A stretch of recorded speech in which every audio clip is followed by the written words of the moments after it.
840।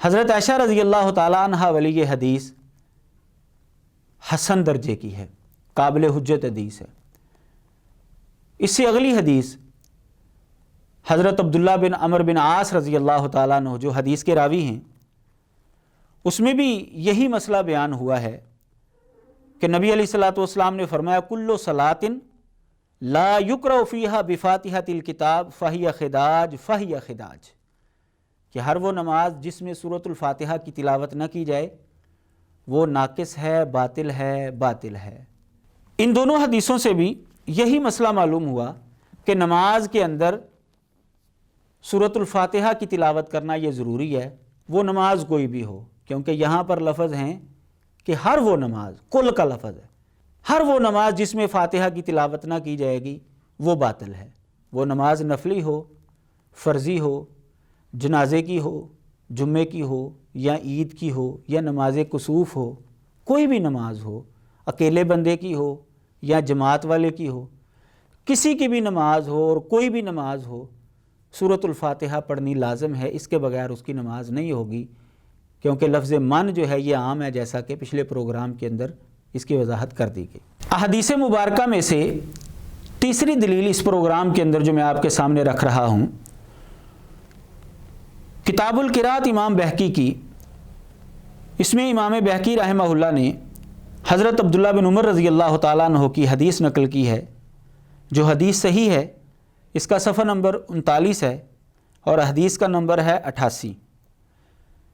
نبی علیہ الصلوۃ والسلام نے فرمایا لا صلاۃ لمن لم یقرأ بفاتحۃ الکتاب، جو سورۃ الفاتحہ نہیں پڑھتا اس کی نماز نہیں ہے۔ ان دلائل کی روشنی میں ہم اس نتیجے پر پہنچے کہ نماز کے اندر سورۃ الفاتحہ کی کم از کم تلاوت جو ہے یہ لازم ہے، اس کے بغیر نماز نہیں ہوگی۔ اس کے علاوہ بھی بے شمار دلائل ہیں، اس موضوع پر لکھی کتابوں کے اندر آپ دیکھ سکتے ہیں۔ اب ہم شروع کرتے ہیں اپنے موضوع کا تیسرا جز، جو کہ خاص اختلاف کا باعث بنا ہوتا ہے ہمارے معاشرے میں، وہ ہے کہ مقتدی سورۃ الفاتحہ کی تلاوت کرے گا یا نہیں کرے گا۔ اس کے حوالے سے سب سے پہلے میں آپ کے سامنے صحیح مسلم کی حدیث رکھتا ہوں، جس میں حضرت ابو ہریرہ رضی اللہ تعالیٰ عنہ نماز میں سورۃ الفاتحہ پڑھنے کی وضاحت فرما رہے ہیں کہ رسول اللہ صلی اللہ علیہ وسلم نے فرمایا جس نے نماز پڑھی کہ جس میں سورۃ الفاتحہ وہ نہیں پڑھ رہا تو وہ نماز ناقص ہے، ناقص ہے۔ فقیل لابی ہریرہ، حضرت ابو ہریرہ رضی اللہ تعالیٰ عنہ کو یہ کہا گیا، ان سے یہ سوال ہوا، انا نکون وراء الامام، بسا اوقات ہم امام کے پیچھے ہوتے ہیں یعنی مقتدی ہوتے ہیں، تو کیا اس وقت بھی ہم سورۃ الفاتحہ پڑھیں گے؟ تو حضرت ابو ہریرہ رضی اللہ تعالیٰ عنہ فرما رہے ہیں اقرا بہا فی نفسک، اپنے نفس میں پڑھ۔ اقرا بہا فی نفسک، نفس میں پڑھنے کا معنی یہ ہے کہ آہستہ پڑھ، اونچی آواز کے ساتھ نہ پڑھ۔ یہاں پر دو سوال جو ہیں وہ اٹھائے جاتے ہیں۔ نمبر ایک کہ یہ حضرت ابو ہریرہ رضی اللہ تعالیٰ عنہ کا ذاتی قول ہے، یہ مرفوع حدیث نہیں ہے۔ اور دوسرا سوال یہ اٹھایا جاتا ہے کہ اقرا بہا فی نفسک کا معنی جو ہے یہ غور و فکر کرنا ہے، اس کا معنی تلاوت کرنا نہیں ہے۔ ان دونوں سوالوں کے حوالے سے ہم جب تحقیق میں جاتے ہیں تو ہمیں یہ بات معلوم ہوتی ہے کہ حضرت ابو ہریرہ رضی اللہ تعالیٰ عنہ نے جب یہ استدلال کیا، جب یہ بات بیان کی کہ اپنے نفس میں پڑھ، اس سے آگے انہوں نے نبی علیہ الصلوۃ والسلام کی حدیث بیان کی ہے۔ کہتے ہیں کہ فَإِنِّي سَمِعْتُ رسول اللہ صلی اللہ علیہ وسلم یقول قال اللہ تعالی قسمت الصلاۃ بینی و بین عبدی نصفین۔ آگے وہ نبی علیہ السلام کی حدیث بیان کر رہے ہیں کہ میں نے یہ فتویٰ تمہیں کیوں دیا ہے کہ تو اپنے نفس میں پڑھ لے، اس لیے دیا ہے کہ میں نے نبی علیہ الصلوۃ والسلام کو یہ فرماتے ہوئے سنا ہے کہ اللہ تعالیٰ فرماتے ہیں کہ میں نے نماز کو اپنے اور اپنے بندے کے درمیان آدھا آدھا تقسیم کر دیا ہے، اور آگے سورۃ الفاتحہ کو تقسیم کیا گیا ہے۔ اللہ تبارک و تعالیٰ فرماتے ہیں جب بندہ الحمدللہ رب العالمین کہتا ہے تو اللہ تعالیٰ فرماتے ہیں حامدانی عبدی، میرے بندے نے میری حمد بیان کی۔ یہ ساری تفصیلی حدیث موجود ہے۔ حضرت ابو ہریرہ رضی اللہ تعالیٰ عنہ کا فتویٰ یہ ذاتی نہیں بلکہ انہوں نے اس حدیث کی بنیاد پر یہ فتویٰ دیا ہے کہ جب اللہ تعالیٰ فرماتے ہیں کہ میں نے اپنے اور اپنے بندے کے درمیان نماز کو تقسیم کر دیا ہے اور سورۃ الفاتحہ آگے تقسیم کی ہے، اس کا مطلب یہ ہے کہ سورۃ الفاتحہ ہی نماز ہے،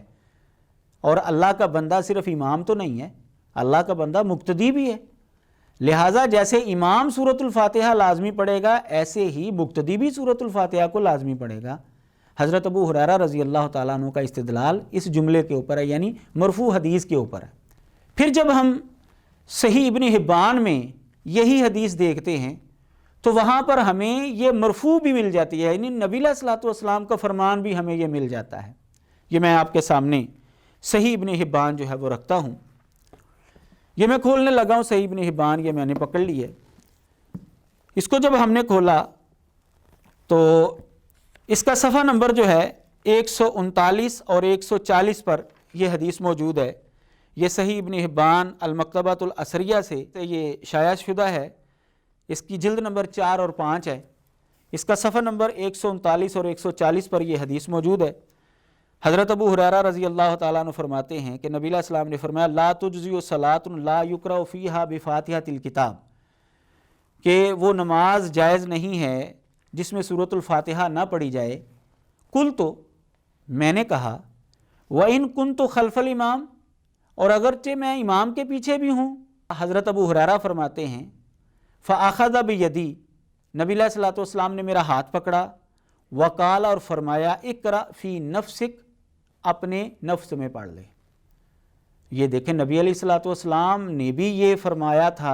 اقرأ فی نفسک، اپنے نفس میں پڑھ لے۔ یہ مرفوع حدیث ہے اور اس کی سند بھی صحیح ہے۔ تو ہم اس نتیجے پر پہنچے کہ حضرت ابو ہریرہ رضی اللہ تعالیٰ عنہ نے جو فتویٰ دیا تھا، جو کہ صحیح مسلم کے حوالے سے آپ کے سامنے رکھا گیا، اس کی بنیاد نبی علیہ الصلوۃ والسلام کی حدیث پر تھی، اور عملی طور پر نبی علیہ الصلوۃ والسلام سے بھی یہ الفاظ ملتے ہیں صحیح ابن حبان سے کہ اپنے نفس میں تلاوت کر، اگر تو امام کے پیچھے ہے تو اپنے نفس میں تلاوت کر۔ اب ہم آتے ہیں دوسرے سوال کی طرف کہ فی نفسک کا ترجمہ ہے غور و فکر کرنا، اس کا معنی پڑھنا نہیں ہے، یعنی وہ یہ کہنا چاہتے ہیں کہ مقتدی کو غور و فکر کا یہ کہا گیا ہے، پڑھنے کا نہیں کہا گیا۔ جب ہم لغت کو دیکھتے ہیں، شارحین کو دیکھتے ہیں، حدیث لکھنے والوں کو دیکھتے ہیں، ہمیں یہ سوال بھی بے بنیاد نظر آتا ہے۔ میں آپ کے سامنے کچھ حوالہ جات رکھتا ہوں جس سے یہ بات روز روشن کی طرح واضح ہو جائے گی کہ اقرأ بہا فی نفسی کا ترجمہ ہے آہستہ پڑھنا، اس کا معنی غور و فکر کرنا یہ نہیں ہے، اس کا معنی ہے آہستہ پڑھنا، اونچی آواز کے ساتھ نہ پڑھنا۔ امام بہقی رحمہ اللہ اپنی کتاب کتاب القراءت میں اسی لفظ کی شرح کرتے ہوئے فرماتے ہیں والمراد بقولہ اقرأ بہا فی نفسک ان یتلفظ بہا سرا دون الجہر بہا، کہتے ہیں کہ اقرأ بہا فی نفسک کا معنی یہ ہے کہ اس کو آہستہ آواز کے ساتھ پڑھا جائے، نہ کہ اونچی آواز کے ساتھ پڑھا جائے۔ اور جو احباب اس کو غور و فکر کے معنی میں لیتے ہیں، اس کا رد کرتے ہوئے امام بہقی رحمہ اللہ آگے لکھتے ہیں ولا یجوز حملہ علی ذکرہا بقلبہ دون تلفظ بہا، کہ اس کو ذکر قلبی کے اوپر محمول کرنا یہ درست نہیں ہے، غور و فکر اس کا معنی کرنا یہ درست نہیں ہے۔ کیوں؟ کہتے ہیں وَأَجْمَعَ أَهْلُ اللِّسَانِ عَلَىٰ أَنَّ ذَلِكَ لَا يُسَمَّى قِرَاءَةً، کیونکہ اہل زبان اس بات پر متفق ہیں، عربی لوگ اس بات پر متفق ہیں کہ اس کو عربی زبان میں قراءت نہیں کہا جاتا۔ جو دل کے اندر غور و فکر کیا جاتا ہے اس کو عربی زبان میں قراءت نہیں کہا جاتا، جبکہ یہاں پر جو حکم دیا جا رہا ہے وہ ہے اقرأ بہا فی نفسک، اپنے نفس میں قراءت کر، اور قراءت کے لیے، پڑھنے کے لیے زبان کا حرکت کرنا ضروری ہے۔ زبان حرکت کرے گی عربی زبان کے اندر اس کو قراءت کہا جائے گا، عربی زبان کے اندر غور و فکر کو قراءت نہیں کہا جاتا۔ یہ امام بہقی رحمہ اللہ نے اس چیز کی صراحت کی ہے صفحہ نمبر 17 پر۔ اسی طرح امام نووی رحمہ اللہ صحیح مسلم کی شرح کے اندر اس بات کو واضح کرتے ہیں فَمَانَاهُ اقرأها سِرًّا، اس کا معنی یہ ہے کہ اس کو آہستہ آواز کے ساتھ پڑھا جائے۔ علامہ زرقانی رحمہ اللہ نے یہ معنی لکھا ہے، علامہ شوکانی رحمہ اللہ نے شیخ عبدالحق دہلوی رحمہ اللہ نے اشاۃ اللمعات کے اندر یہی معنی لکھا ہے، شاہ ولی اللہ محدث دہلوی رحمہ اللہ نے فارسی کے اندر جو شرح لکھی ہے موطا کی، اس کے اندر بھی انہوں نے یہی ترجمہ کیا ہے کہ اس کا معنی ہے کہ سورۃ الفاتحہ آہستہ آواز کے ساتھ پڑھو۔ ملا علی قاری حنفی رحمہ اللہ نے مشکات کی شرح مرکات کے اندر اسی بات کو لکھا ہے، اے سرن غیر جہرن، یعنی آہستہ آواز کے ساتھ تلاوت کی جائے، اونچی آواز کے ساتھ نہ پڑھا جائے۔ مولانا انور شاہ کشمیری رحمہ اللہ جو بہت بڑے حنفی عالم دین گزرے ہیں، انہوں نے یہ بات بیان کی ہے جو کہ ان کے شاگرد نے الفرشزی کے اندر نقل کی ہے۔ کہتے ہیں وَأَمَّا مَا قَالَ الْمُدَرِّسُونَ، کہ مدرسین نے یہ جو بات کہی ہے کہ ان المراد بالقراءۃ فی نفسہ التدبر والتفکر، کہ قراءت فی النفس کا معنی تدبر اور تفکر ہے، یہ جو اساتذہ بات معنی بیان کرتے ہیں، کہتے فلا یوافقہ اللغۃ، لغت اس کی موافقت نہیں کرتی۔ کیوں؟ فإنہ لم یثبت معنی التفکر للقراءۃ فی النفس، کیونکہ لغت کے اندر تفکر کو قراءت فی النفس کہنا یہ ثابت ہی نہیں ہے۔ العرف الشذی کا صفحہ نمبر 157 ہے۔ تو اتنے بڑے بڑے اہل علم، اہل زبان اور وہ علماء جو کہ سورۃ الفاتحہ کو پڑھنا درست نہیں سمجھتے، وہ بھی یہ بات کہہ رہے ہیں کہ قراءت فی النفس کا ترجمہ جو ہے غور و فکر کرنا یہ درست نہیں ہے، بلکہ قراءت فی النفس کا صحیح ترجمہ یہ ہے کہ آہستہ آواز کے ساتھ تلاوت کی جائے، کیونکہ عربی زبان میں لفظ قراءت اس وقت بولا جائے گا جب زبان کو حرکت دی جائے گی، محض غور و فکر کو عربی زبان کے اندر قراءت نہیں کہا جاتا۔ تیسری دلیل میں آپ کے سامنے سنن ابی داؤد سے رکھتا ہوں، جس سے یہ بات واضح ہوگی کہ مقتدی بھی سورۃ الفاتحہ کی تلاوت لازمی کرے گا۔ صحیح مسلم کی حدیث آپ کے سامنے رکھی گئی، صحیح ابن حبان کی حدیث آپ کے سامنے رکھی گئی۔ اب میں آپ کے سامنے تیسری دلیل رکھتا ہوں اپنے تیسرے جز کی، کہ مقتدی بھی سورۃ الفاتحہ لازمی پڑھے گا، اگر نہیں پڑھے گا تو اس کی نماز بھی نہیں ہوگی۔ خاص دلائل، یعنی ہمارے موضوع کے متعلقہ جو خاص دلائل ہیں وہ بیان کیے جا رہے ہیں۔ سنن ابی داؤد کی حدیث نمبر ہے 823، اس میں حضرت عبادہ بن صامت رضی اللہ تعالیٰ عنہ کی یہ حدیث ہے، کنا خلف رسول اللہ صلی اللہ علیہ وسلم فی صلاۃ الفجر، ہم نبی علیہ الصلوۃ والسلام کے پیچھے نماز فجر پڑھ رہے تھے۔ فقرأ رسول اللہ صلی اللہ علیہ وسلم، تو نبی علیہ الصلوۃ والسلام تلاوت شروع کر رہے تھے، تو نبی علیہ الصلوۃ والسلام نے تلاوت شروع کی، فثقلت علی، تو تلاوت آپ کے اوپر بھاری ہو گئی، بوجھل ہو گئی۔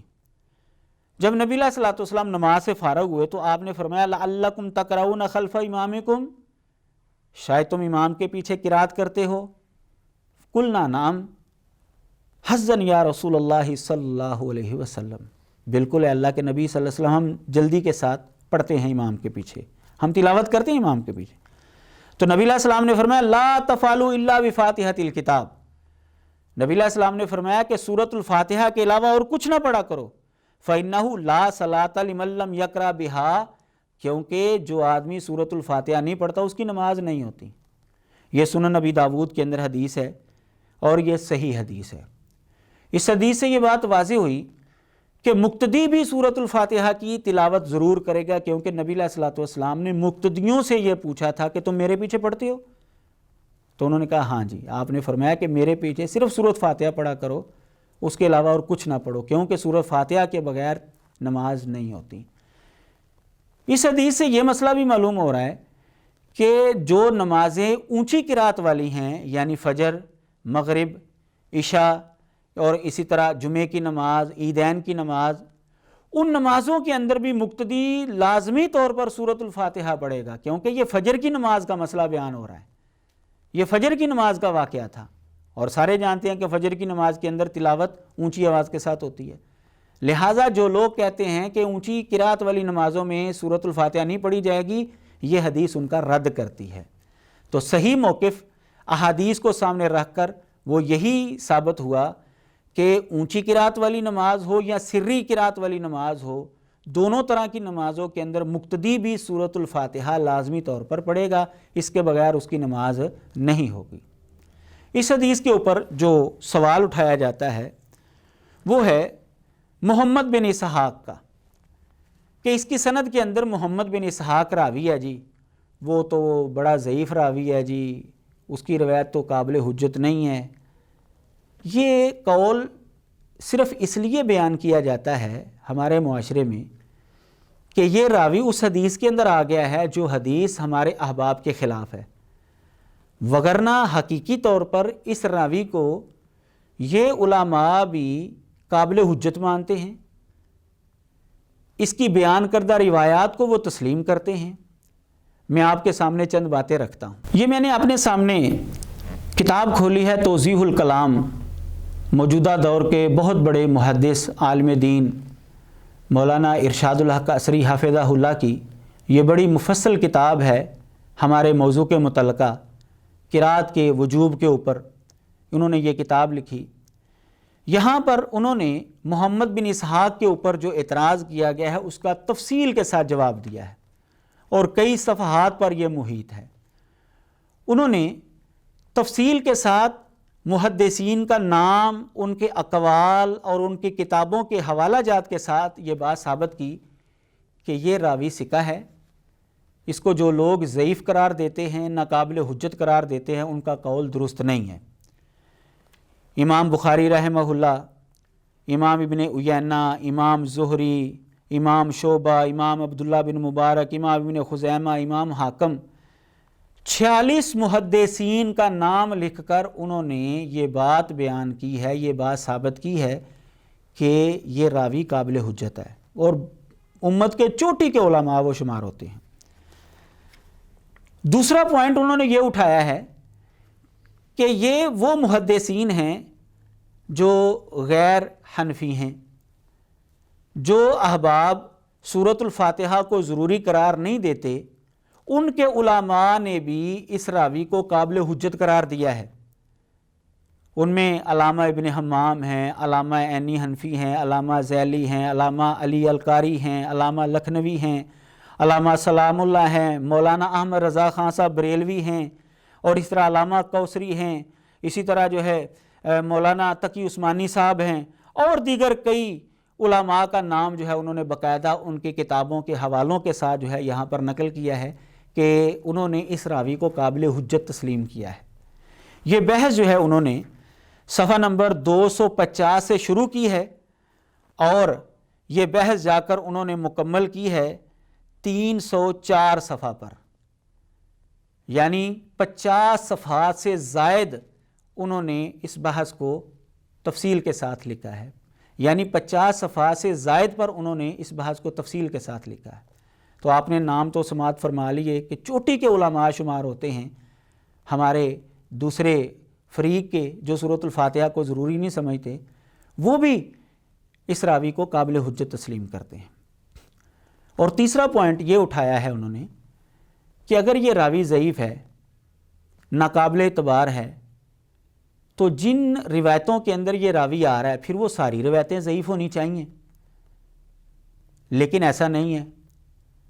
جو روایتیں خاص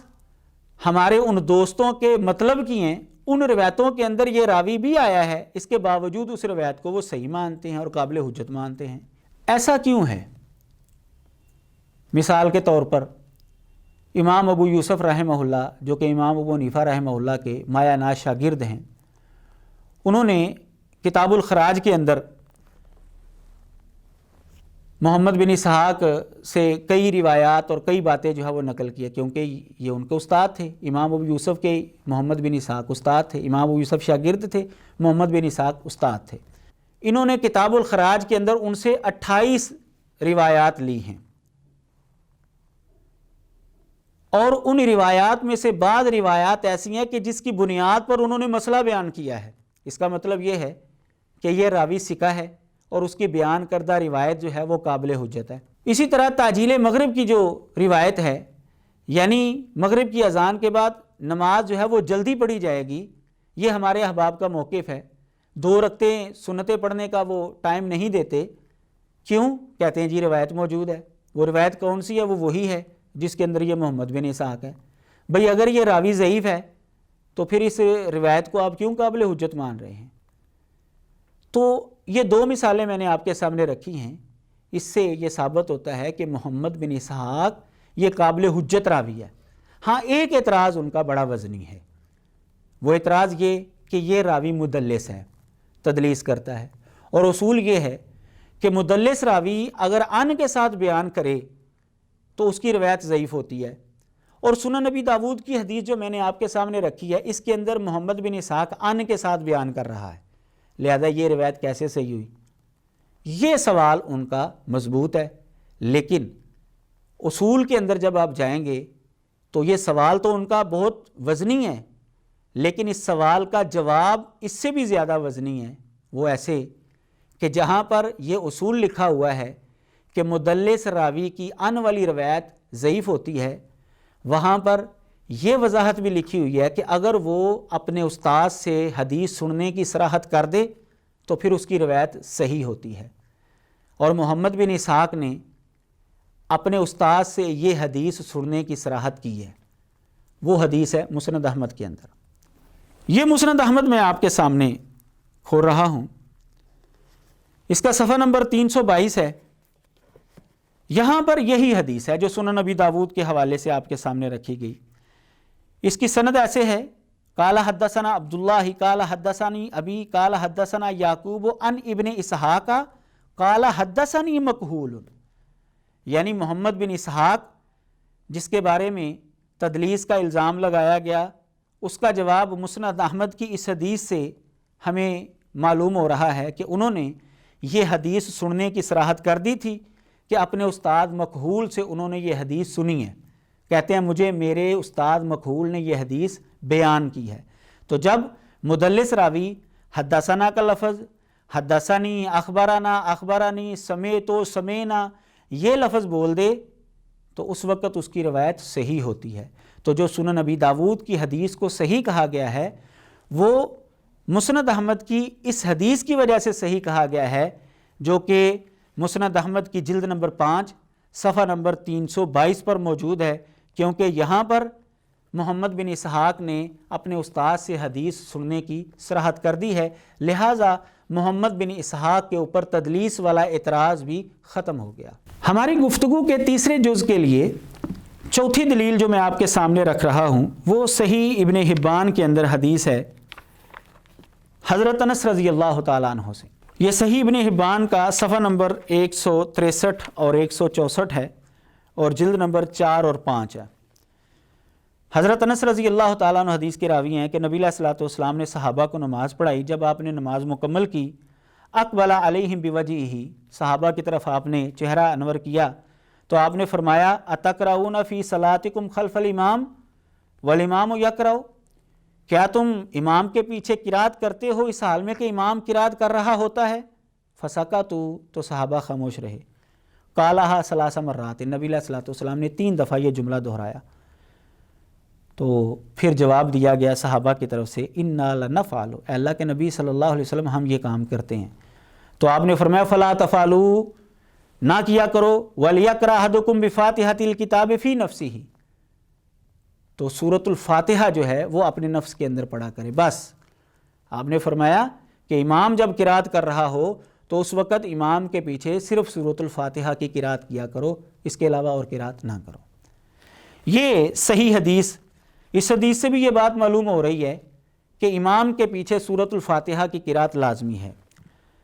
امام ابو حاتم رحمہ اللہ نے اس حدیث کے اوپر تبصرہ کیا ہے جو امام ابن حبان نے یہاں پر آگے نقل کیا، کہتے ہیں سامع حاذ الخبر ابو قلابۃ عن محمد ابن ابی عائشہ عن بعض اصحاب رسول اللہ صلی اللہ علیہ وسلم وسمعہ من انس بن مالک رضی اللہ عنہ، کہ ابو قلابہ نے یہ حدیث محمد بن ابی عائشہ عن بعض اصحاب رسول اللہ سے سنی ہے، اور یہ حدیث انہوں نے حضرت انس رضی اللہ تعالیٰ عنہ سے بھی سنی ہے۔ فالطریقان جمیعاً محفوظان، یہ دونوں سندیں محفوظ ہیں، ان کے اندر کوئی خرابی نہیں ہے ان سندوں کے اندر۔ اس کا مطلب یہ ہے کہ امام ابو حاتم رحمہ اللہ نے بھی اس حدیث کو صحیح قرار دیا ہے،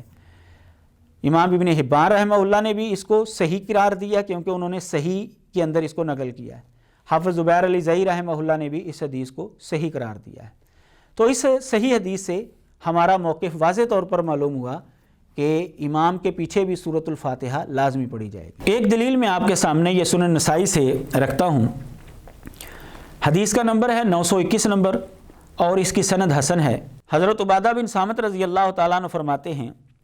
صلی بنا رسول اللہ صلی اللہ علیہ وسلم بعض الصلوات التی یجہر فیہا بالقراءۃ، کہ ہمیں نبی علیہ الصلوۃ والسلام نے وہ نماز پڑھائی جس میں قراءت اونچی آواز کے ساتھ کی جاتی ہے۔ فقال، تو آپ نے فرمایا لا یقرأن احد منکم اذا جہرت بالقراءۃ الا بام القرآن، آپ نے صحابہ کو فرمایا کہ جب میں اونچی آواز کے ساتھ قراءت کر رہا ہوں تو اس وقت تم میں سے کوئی ایک سورۃ الفاتحہ کے علاوہ اور کچھ نہ پڑھے، صرف سورۃ الفاتحہ کی تلاوت کرے۔ اس حدیث سے بھی واضح طور پر یہ بات معلوم ہو رہی ہے کہ نماز اونچی قراءت والی ہو یا سری قراءت والی ہو، کم از کم سورۃ الفاتحہ مقتدی کے اوپر پڑھنا لازمی ہے، کیونکہ نبی علیہ الصلوۃ والسلام نے اس کا حکم دیا ہے۔ یہ میرے سامنے جز القراءت ہے امام بخاری رحمہ اللہ کی، اس کا صفحہ نمبر 112 ہے اور حدیث کا نمبر ہے 63۔ ایک اور دلیل ہمارے موقف کے متعلق، حضرت عبداللہ بن عمر بن عاص رضی اللہ تعالیٰ عنہ حدیث کے راوی ہیں کہ نبی علیہ الصلوۃ والسلام نے فرمایا تقرؤون خلفی، میرے پیچھے تلاوت کرتے ہو؟ صحابہ نے عرض کی جی ہاں ہم پڑھتے ہیں، تیزی کے ساتھ پڑھ جاتے ہیں۔ نبی علیہ السلام نے فرمایا فلا تفعلوا الا بام القرآن، سورۃ الفاتحہ کے علاوہ اور کچھ نہ پڑھا کرو۔ یہ حدیث حسن ہے۔ اس حدیث سے بھی ہمارے موقف کو تقویت ملتی ہے کہ جیسے امام کے اوپر سورۃ الفاتحہ ضروری ہے، اسی طرح مقتدی کے اوپر بھی سورۃ الفاتحہ لازم ہے۔ ہم اسی پر اکتفا کرتے ہیں۔ اس موضوع کے متعلقہ مزید دلائل اس موضوع کے اوپر لکھی ہوئی کتابوں کے اندر آپ دیکھ سکتے ہیں۔ وآخر دعوانا ان الحمد للہ رب العالمین۔